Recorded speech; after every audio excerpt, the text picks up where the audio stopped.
Good afternoon, sir. Hindi pa kayo umuwi. Matyaga po si Sir, magtatanong lang po kami kung ano po yung napag-usapan at na-approve dun sa NEDA board meeting po kanina. Well, yeah, a couple of things.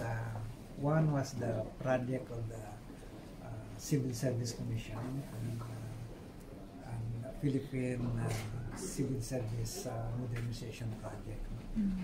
It's quite an important project for the development of human resource management processes in the public sector. Yung pangalawa is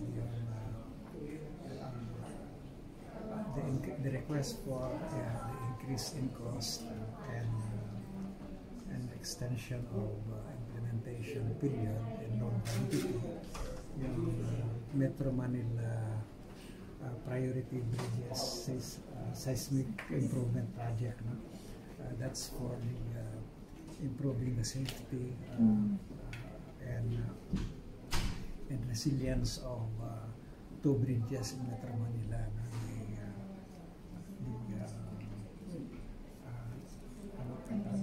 The Lambingan project bridge at saka yung Guadalupe bridge over Pasig River. No?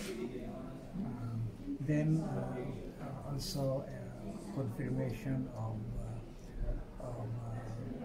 referendum decisions and upgrade, expansion, and operation and maintenance of both the Bohol International Airport at saka yung Lagdingan International Airport.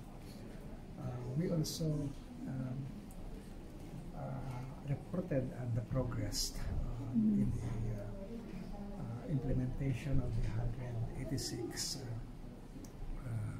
infrastructure flagship projects and also how those relate with yung earlier reported as problematic ODA projects, no?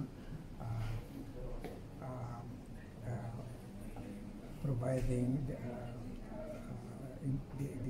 updates on those projects. And then finally,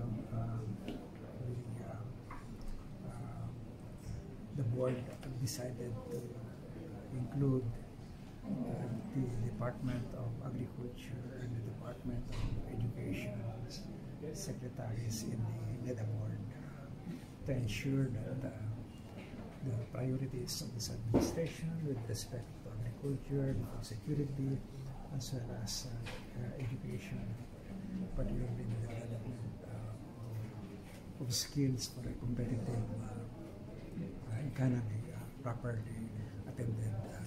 So those are the major updates or decisions made in today's meeting.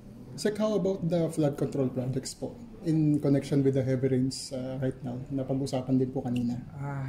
It's not covered in this current agenda.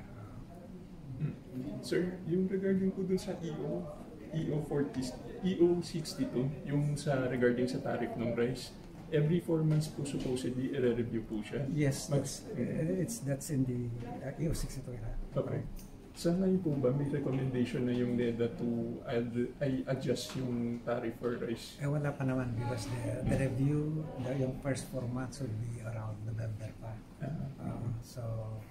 But we are already preparing the methodologies on how to undertake that review, para we don't necessarily waste time para mas up to date yung report namin to the President and the Cabinet. Na-mention niyo na, sir, yung previous press con po nila dito na by September expected na mag-stabilize na yung presyo ng rice. Ngayon po ba non-contract po yung pagbaba ng presyo ng rice or ano po? Sa mga nire-report ng Philippine Statistics Authority, kasi binomonitor nila ng mga price movements all over the country, no? Nakikita naman nila na decrease na, bumaba na yung presyo, although medyo mabagal pa rin pagbaba. But hopefully, as the world market